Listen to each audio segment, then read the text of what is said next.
Hey everybody, it's Matt. Welcome back to the Journey Church podcast. If you haven't yet, be sure to subscribe to this podcast so you can automatically get our weekly episodes.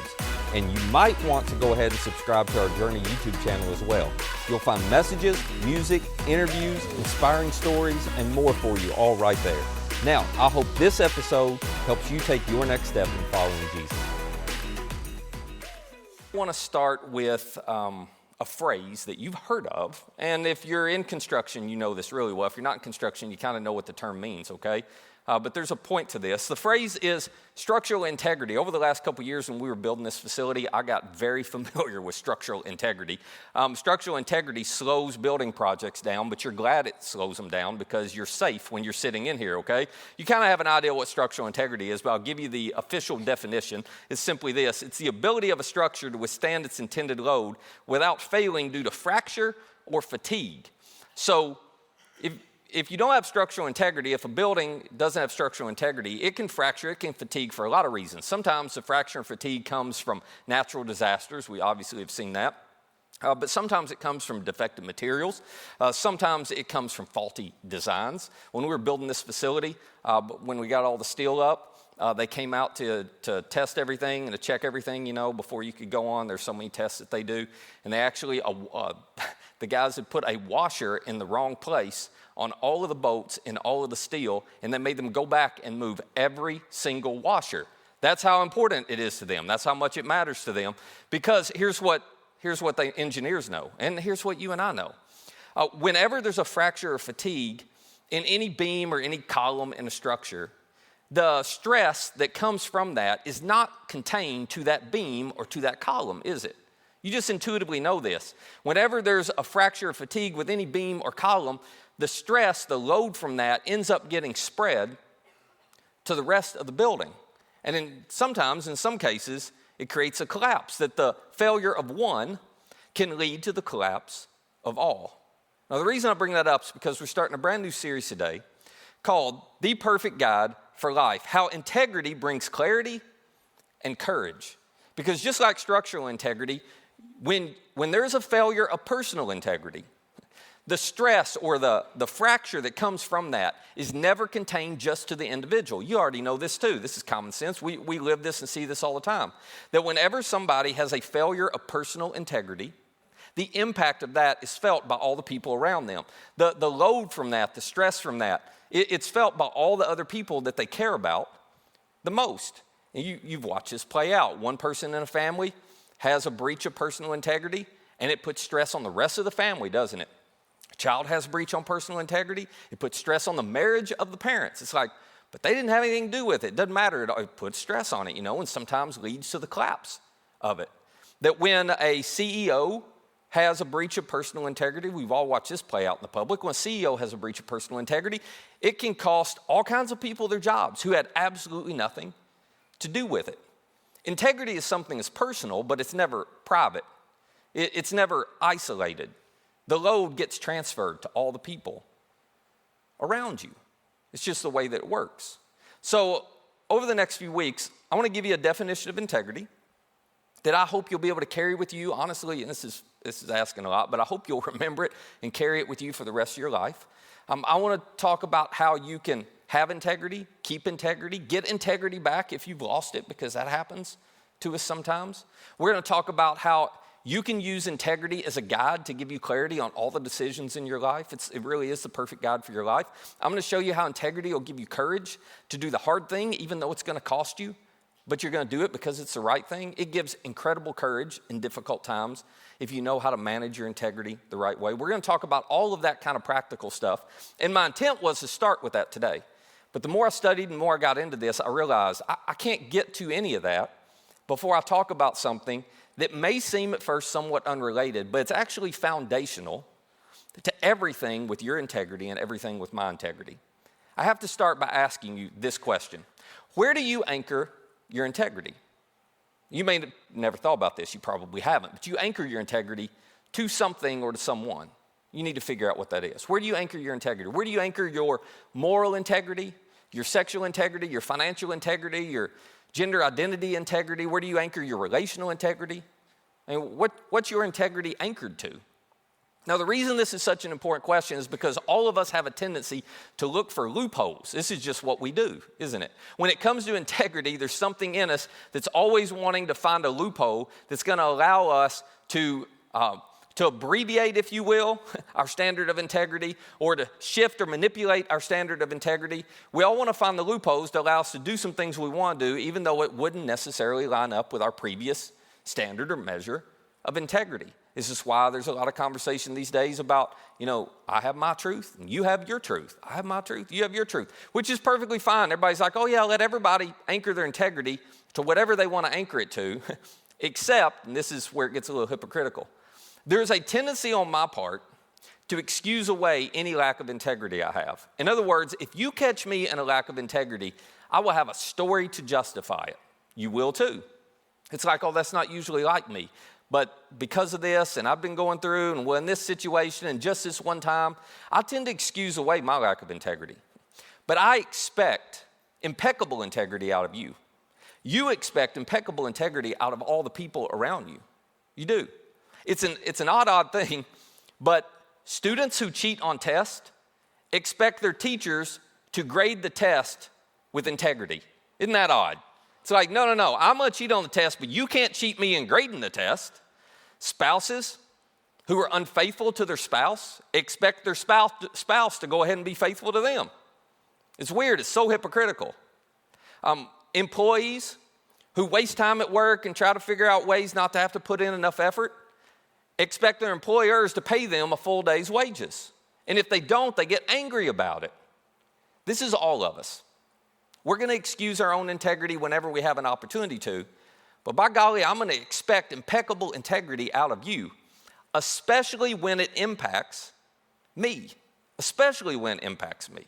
I mean, if it doesn't impact me, then fine. You have your truth. I don't care. You can believe what you want to believe, and I'll believe what I want to believe. That's all well and good until your truth hurts me, until your truth crosses me, until your truth cheats me, and then all of a sudden, no. I expect impeccable integrity out of you. It's an odd thing. But there is an idea behind this that I want to introduce today, and I want us to talk about for the next few minutes. It's simply this. Integrity assumes there is an ought to that we readily appeal to, and everyone around us is accountable to. Now, let me say that again real slow and explain it, okay? Integrity, we all do this. We all assume there is an ought to.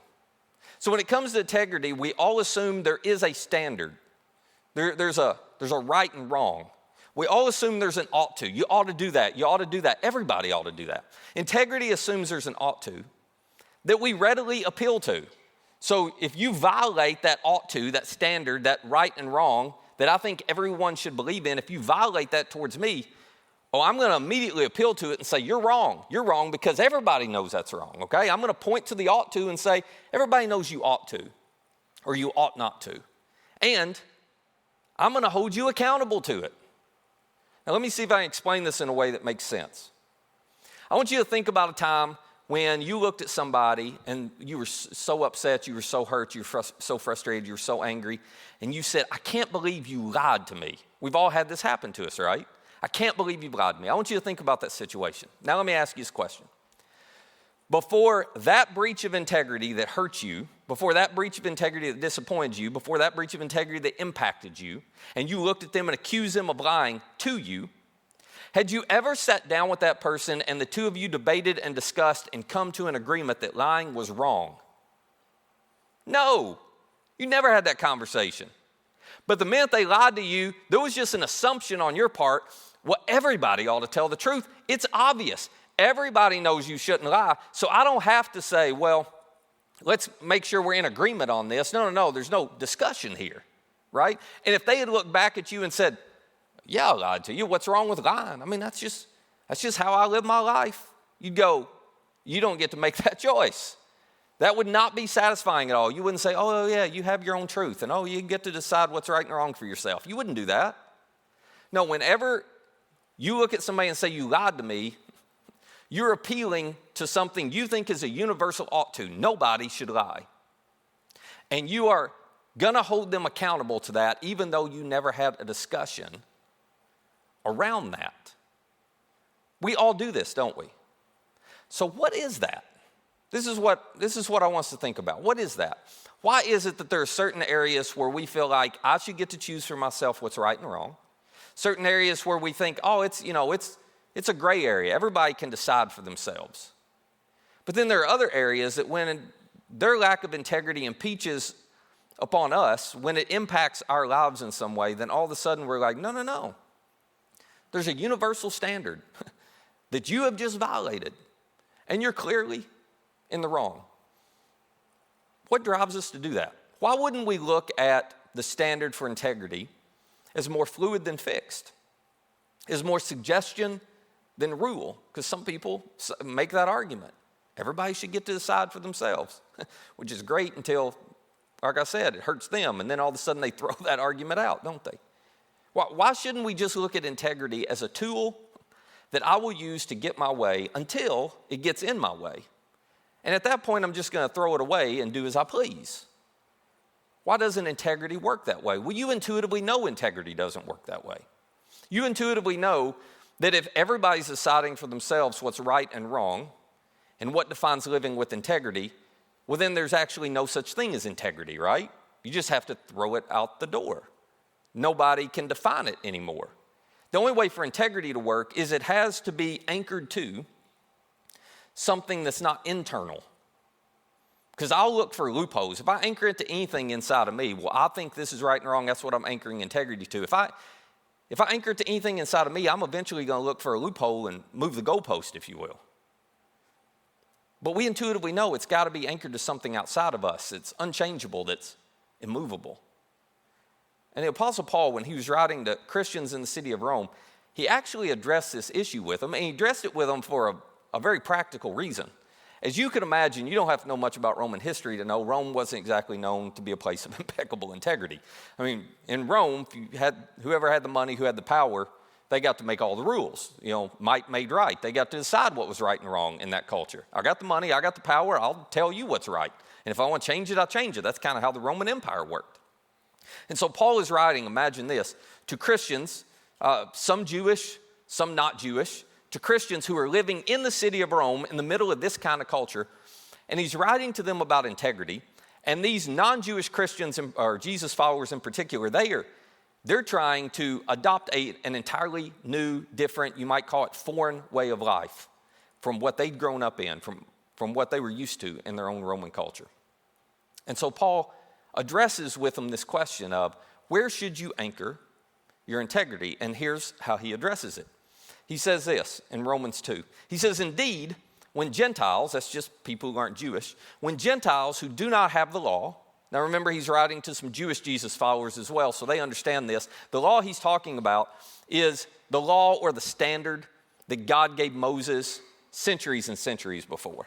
And the Jewish people, they had lived by this law or they had lived by this standard. This was what they anchored their decisions, their behavior, their integrity to. The problem was, if you were not Jewish, then you didn't know anything about this, right? Back in that culture, if you weren't Jewish, you probably hadn't even heard of the Ten Commandments, which were part of it, but not all of the law. You didn't know anything about it. There was no reason for them to read the Jewish law or the Jewish standard. And so Paul knows he's writing to people who are like this, and Paul knows the city of Rome is full of people who are like this. And so he says, indeed, when these non-Jewish people who don't have the law go on, he says, and do by nature things required by that law. So when they naturally do things that the law says they should do, when they naturally oppose things the law says they shouldn't do, he says they are a law for themselves even though they don't have the law. This is Paul's way of saying, okay, so you got people who've never read our Jewish law, and yet they agree with parts of our Jewish law. They agree that this is wrong. They agree that this is right. They agree that everybody ought to always, and everybody ought not to always. People who've never seen it, he said, isn't that odd? How in the world could they have never read it and yet naturally, just instinctively live by so much of it? Well, he explains it. He goes on, he writes this. He says, they show that the requirements of the law are written on their hearts, their consciences also bearing witness. So this is Paul's way of saying, it's like they're carrying it around internally and they don't even know it.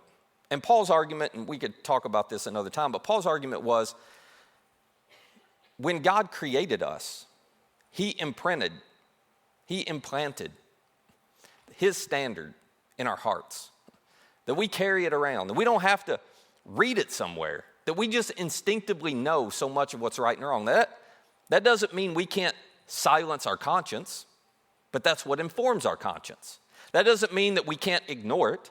That doesn't mean that we can't harden our hearts to the point that we never hear it and we forget it's even there. But Paul says every person's got this hardwired into them. They instinctively know there's a standard beyond them of what's right and what's wrong. And he goes on to say that standard, sometimes their thoughts accuse them. So he's going, all right, they're living by this law, and there are times when they do something that violates this law that they've never even read, and yet their thoughts accuse them. Now, you've had this happen, haven't you? You've done something that nobody explicitly said was wrong, but internally you just knew, ooh, I don't feel good about this. This feels wrong. Your thoughts accused you, if you will. They said, you shouldn't be doing this. You did the wrong thing. And Paul says at other times, even defending them. So again, same thing. There are times when you do what's right, even though it's going to cost you and even though it makes no sense to you. And there's something internally, it just feels like it's applauding you. And your thoughts are saying that you're doing exactly what you should do. You're doing exactly what you should do. You just did the right thing. I know nobody else understands it, and it would have been easier to do something else. Paul's going, okay, this is this internal standard that's inside of all of us. And sometimes if we're paying attention to it, sometimes it says, no, it accuses us, you're doing what's wrong. And other times it applauds us and says, you're doing what's right. But where does that come from? Well, this is the idea. As we start this series, I want to invite you to consider adopting. And honestly, if you can't accept this, if you can't make this the anchor of your integrity, it's going to be really hard for you to live with integrity. And I realize that could be, that's insulting. But I'm not trying to insult you. I'm just telling you rationally, logically, you got to come up with another case, and I'm all happy to hear it. I'd love to hear how you do it. But if you're not going to anchor your integrity to what Paul is talking about, then I'm not sure that you can have integrity. Because the idea Paul is introducing is simply this, that there is an ought to that stands over you that didn't originate with you. And you and I have to be willing to accept that. I have to be willing to accept there's this standard of right and wrong that I'm responsible to follow. It stands over me. It's not something I came up with. It's not something I get to define. It's not something I get to, well, I know what's right for me and I know what's wrong for me and I'll just choose that for myself. Paul's going, you don't get that. You don't have that option. There's an ought to, it stands over you, and it didn't originate with you. It originated outside of you. It came from your Creator. It came from your Heavenly Father. Now, for those of you, and I understand this, for those of you who are like, no, I think people ought to be able to determine for themselves what's right and wrong. I understand that sentiment. I do. And I understand why you would want to push back on this idea and not have a standard outside of you that stands over you and holds you accountable. None of us like to be held accountable. And when there's a standard outside of you that's over you, that's holding you accountable, there are no loopholes in, right? Because I can't manipulate the standard because it's not internal anymore, it's external. I can't make it gray and fuzzy, it's black and white now. But let me tell you what happens if you go the other route. Let me tell you what happens if you decide you're going to take the standard and you're going to bend it, manipulate it, loophole it, that you're going to let everybody determine for yourself. Everything just falls apart when you do that. If you remove God's standard of right and wrong from our lives, you lose the ability for anyone to live with integrity. Case in point. If you're not going to anchor your integrity to God's standard, then what are you going to anchor it to? Personal preference? Public opinion? Well, that doesn't work out when you walk down that road very far. For example, do you believe women should have the right to vote? Well, of course you do. But based on what? Well, for me, it's based on the fact I don't want to be locked out of my house tonight. We can start right there. But let's go a little deeper. Beyond that, based on what? Seriously, based on what? You say, well, everybody's equal. Everybody's got equal value, dignity, and worth. Of course, women should be treated just like men. Okay, based on what? What do you base your belief that women and men have equal value, dignity, and worth? What do you base that on? If you remove God, who his standard teaches that, if you remove that, then what are you going to anchor that belief to? You don't want to anchor it to public opinion. You say, well, yeah, everybody just knows. No, you don't want to anchor it to public opinion. Because you already know enough about American history to know there was a time in our history when public opinion was women weren't equal to men and they shouldn't have the right to vote. So what's going to happen? If you anchor it to public opinion, what if the public opinion again swings one day and suddenly the majority of Americans think women shouldn't be able to vote? Now, you'd be outraged, right? You'd say, of course we shouldn't change that. You'd call it wrong. But when you call it wrong, you're appealing to a standard outside of yourself. Here's another obvious one that's touchy. You believe slavery's wrong? Well, of course you do. Again, based on what? Because you know there was a time in our nation's history, and there's been a time in world history where the majority of people believed some people were born to rule and some people were born to be ruled over. Now that thought, that idea is atrocious to us. It angers us. We don't ever want to go back to that. But if public opinion swung tomorrow, how would you call it wrong? If it's anchored to anything other than an objective standard outside of you that's over you that didn't originate with you, you can't anchor it to something that's going to withstand a changing public opinion. So we don't actually want to go down that road. My point is, if you remove God's standard and everybody gets to make up their own, you lose integrity. It can't exist. Because what looks like integrity for me will not look like integrity for you, and I can't tell you you're wrong. You do something that I find reprehensible, I can't tell you you're wrong. You don't want to anchor it to government law. You don't want to anchor it to government policy. You know what government law and policy does? It sets the lowest bar possible. And this is a function of government. This is what it's supposed to do. It's supposed to say, all right, I'm going to set the lowest bar of morality possible. You cannot go below this bar or you're going to spend time in jail. That's what laws do. This is the bottom. But it is not the ideal. And it does not aspire us to live the way we all want to live. It's not a standard that aspires us to be the best version of ourselves. It's just the minimum for each of us. So you have to figure out, am I willing to anchor my integrity, my standard of what's right and what's wrong, to something outside of me that didn't originate with me, which means I can't change it when I want to. I have to, and this is a hard word, I have to surrender to that standard. I don't get to make the rules anymore. I have to surrender to it.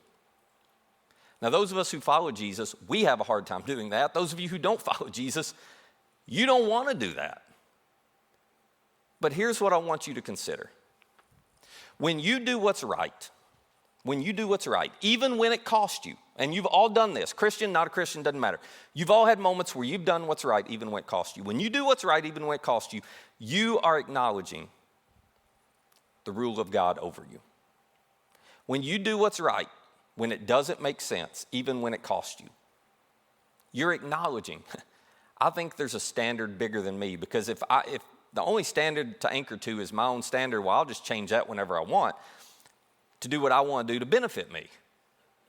But when you feel the need to do what's right, even when it costs you, when you feel the need to act with integrity, you're acknowledging there's some standard of right and wrong that I can't bend and I can't change. You're acknowledging the rule of God, the kingdom of God over you. Now, let me tell you why you want to do that. Because this gives you confidence.